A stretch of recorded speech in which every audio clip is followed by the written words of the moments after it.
Assalamu alaikum rahmatullahi wa barakatuh. Hope you're doing well. We're continuing our reading of the radical feminist book.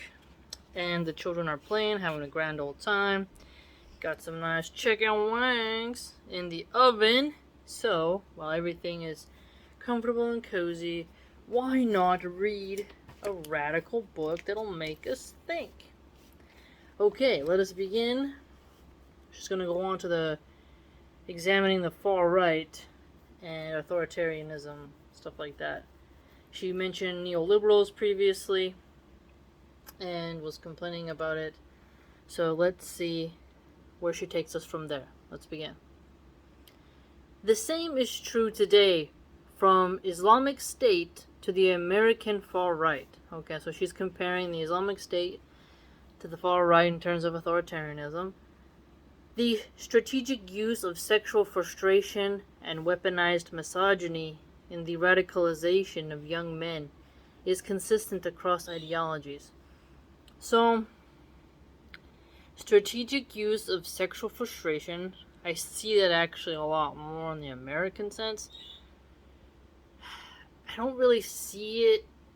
I see it with the red pill Muslims who are going into MGTOW and being quite strange in some of the ways they view marriage, although a lot of those young men are not married, so I think they'll calm down, because I don't think once they get their pretty rose, they're not going to want to ruin the petals, as they say, so they'll smooth out, especially once they become fathers.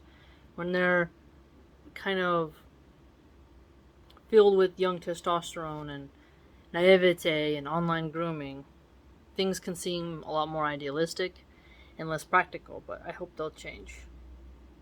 Sadly, the entitlement that underlies it is not exclusive to fascist movements. Okay, so, not sure if she's trying to say that the Islamic State is fascistic, but clearly she does think the far right is fascistic. The opposite of consent culture is not rape culture, it's authoritarianism. Okay, so consent culture, rape culture, authoritarianism. Sexual authoritarianism occurs when straight men can no longer count on women's sexual compliance. Again, this is more than a metaphor. Sexual repression is more than simply an analogy for political oppression. Sexual repression is real, and political oppression is real, and the two are related. So we have sexual authoritarianism, sexual compliance, sexual repression. Now, when I shared a tweet of the transformed wife, where a dude was totally sneaky and degenerate, his wife said no, she's peacefully asleep. She wakes up to him having shoved his you-know-what inside her, which is alarming, a violation of trust, and really freaky when you wake up and you just see that. You can get startled. I don't like that kind of behavior. It seems very deviant and rude, and piggish, even. Someone's in a deep sleep, but they need their rest for the next day. Let them rest. To sneak up on them and penetrate them while they are asleep instead of waking them up beforehand and playing and seeing if they want anything, it shows bad manners as well.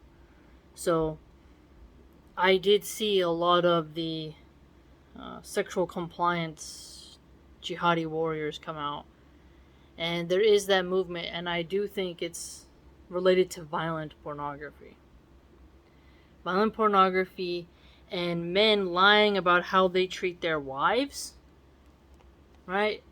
A lot of online content creators probably treat their wives really well, but in order to get that young man's money, the alpha money, they gotta make it look like they kind of stomp on their wife a little bit more than they actually do, because a woman will change when she gets married, and so does a man, right? And I think they both come together and have a healthy ebb and flow with each other. But some people like to hide that and pretend that it's only their way or the highway. They're a dictator, they're an authoritarian, whatnot.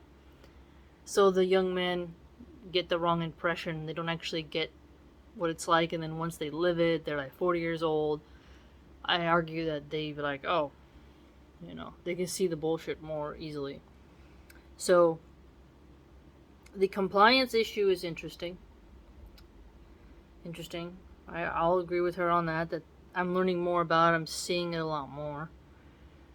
I do think that is coming also from the very pretty women doing OnlyFans and getting money, and how those women allow themselves to be used by the actors they hire to participate in their content creation, and that the male viewer who's paying $5, $10 a month, you name it, he's seeing, well, she lets him do that, so why won't she let me do that if I have a wife who looks like that? It really messes with the head, and I understand and sympathize with that because it took me years to deprogram myself from thinking that way. But Islam helped me with that, and so did the Islamic clothing. So it is possible, but it is a journey, but you have to see that there's a problem with the way in which you're viewing the other human. Both tend to involve powerful men grabbing whatever they feel entitled to. That's a good point. Whatever the cost, and getting away with it. Yeah, I shared a picture of a study where they were just showing me tags of very troubling behavior towards women, very violent. See, men can end the life of a woman with their bare hands. Okay? And so women have to be worried about sexual violence and pornography. And a moron once typed on my channel, well, under that study, well, women are participating in it and some women were female directors. Yeah, some women will do anything for money, even if it spreads harm to other people. Yeah. That's like pointing out a study about the violence of drug cartels and then saying, well, there's men who sell it and there's women who sell it. Yeah. The gender is not necessarily the factor here. The factor is, what does that type of behavior do in a ripple effect manner, sociologically and economically and morally upon the people. Okay? So when we see the male actors really just creating a fake scenario that's very rapish and very horrid in the way it treats women, and the female actor who needs drug money or has daddy issues and really is just thinking about the next vacation she's going to take, so she's just going to get her 15-minute scene over. She's not really thinking about how this is going to affect the housewife, how this is a sin. She's not thinking about any of that. She's thinking about her getting her bag, right? So the entitlement that some men feel that they have towards the female body, some people definitely take religion and try to push it into a narrative that allows them to physically force themselves upon women, to disregard their emotions and well-being. And it's fascinating because on the satanic side, you don't see them advocating for that. You see them advocating for weird kinks and bizarre stuff, but even the BDSM people have key words, like a safety words, they call it, where those tell to stop if they don't like it, right? And that person is supposed to obey the consent and stop. But then in the religious circles, you'll hear them say, well, she has to just accept it because she married me, so she's not allowed to say no. So the religious side, where they claim to be pious, are doing more sexual harm towards women who say no than the people who are actually kinky freaks and actually understand what the word stop means, and then they obey it. So I've been looking at this and seeing the behavior, and there's all these different niche threads and veins of online consciousness, but it does impact the way the young men and young people view themselves. There's so much knowledge out there, but when she talks about powerful men grabbing whatever they feel entitled to, when it comes to a woman, there's a deep and troubling trend. I mean, I can't believe how many videos I've seen, where men are just raping women in broad daylight at bus stops, and also raping men. It's fascinating because you're just puzzled at, why would someone do this? Why would they hurt someone like that? And we also just forget that men are dangerous if they do not have a moral code, because they don't even need a weapon. That's why the Second Amendment is beautiful for women in America, because we're able to even the odds by having a lethal, instantaneous force. If we just keep our nerves calm and aim right, we can save ourselves from being the victim of men's abuse. And so it's fascinating. Sexual repression is definitely real, but when she compares the Islamic State, saying it's sexually frustrated, I have heard some people in the Muslim community say, that sometimes the men and the girls, when they're separated, they commit acts of homosexuality. And this is quite bizarre. And so it just seems that if somebody doesn't learn how to discipline their hormones and their lust demons, they'll come out in some very twisted ways, and we have to be mindful of that as human beings and understand how difficult it is to do so, but to never give up trying to better ourselves. It's very interesting, because before I would have thought she wasn't this point wasn't serious until I've actually seen it type myself. And there are people who will say it's just bots, it's just trolls, but it's not, because it's actually occurring on different accounts, and it seems to be a psychological operation, because it just isn't normal. Or are we going back? There's so many people who can talk about this phenomenon, but it is definitely real. Because the laws that ought to hold them accountable were written by and for just like them. This is the very essence of privilege, a word which literally means private law. I want to fact check that. Does privilege mean private law? I just thought it meant having an advantage, a blessing or something. To challenge sexual exploitation, okay, so now we have sexual exploitation, is ultimately to challenge male privilege on every level, from the political to the personal.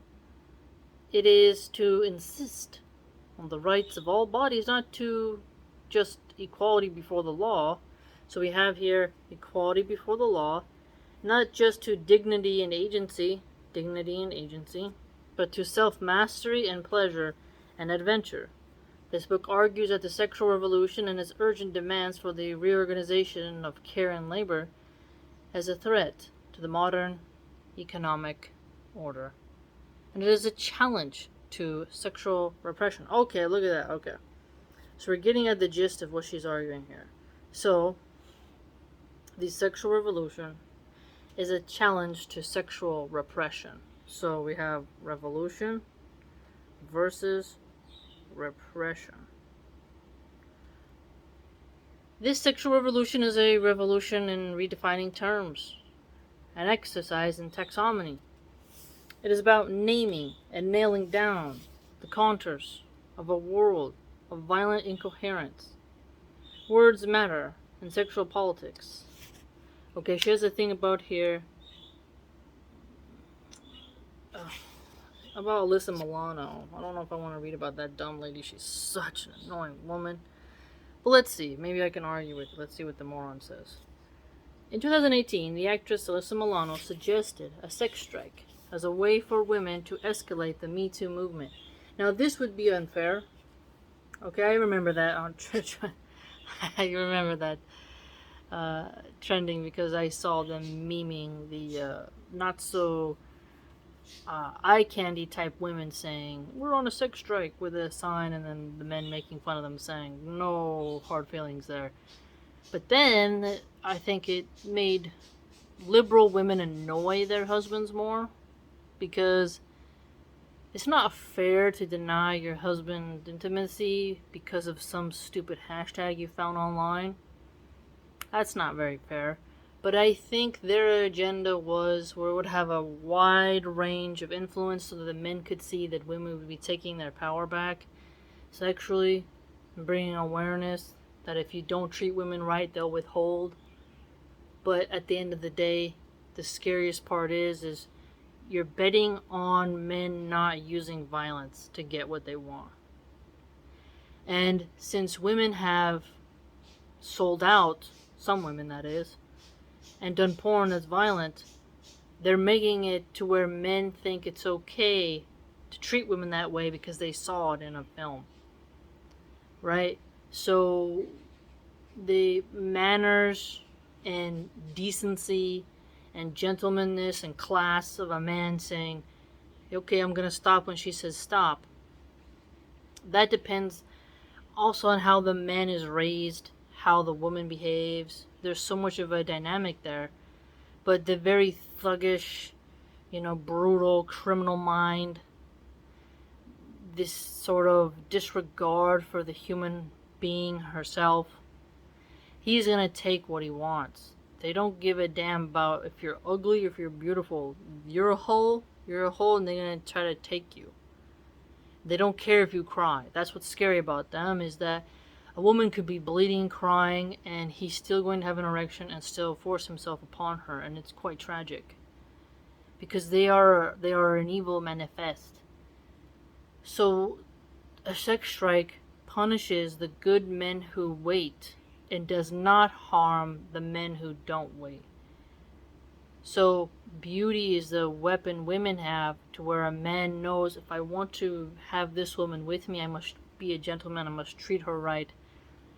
And what's scary is if there was a world of men who all of a sudden stopped caring about beauty and the health of women, they could literally just treat women in the worst ways possible, but then you'd get a lot more black magic, you'd get a lot more poisonings, serpents and bugs, poison mushrooms. You would see women go back not in a violent way, but through a clever way, using their brains. And it would be quite sad because you would see an upside down world. So that sex strike, to me, I don't think that's a good thing to do, because you're only hurting the good men. The bad men are just gonna do marital rape or rape women in general. So the good men don't deserve to be punished for the sins of the bad men. Denying men sex so long as they deny the rest of us basic bodily autonomy. This was the right instinct, but the wrong strategy. A general sex right is a stupid idea as well as a socially conservative one, given that female sexual desire is a real and active thing that requires extensive social and economic strategy to repress. Okay, so yes, female desire is real and active. Does it require extensive social and economic strategy to repress? Sounds very negative, right? I would use discipline, master control, really rein in, right? Repress sounds more of like you should let it out, and someone is doing something bad to you and having you hold it in, right? But if you let it all hang out, you're going to have decadent pride parades like we have now, where children are witnessing perversion in the streets because those people are so liberated. It's a boomerang effect.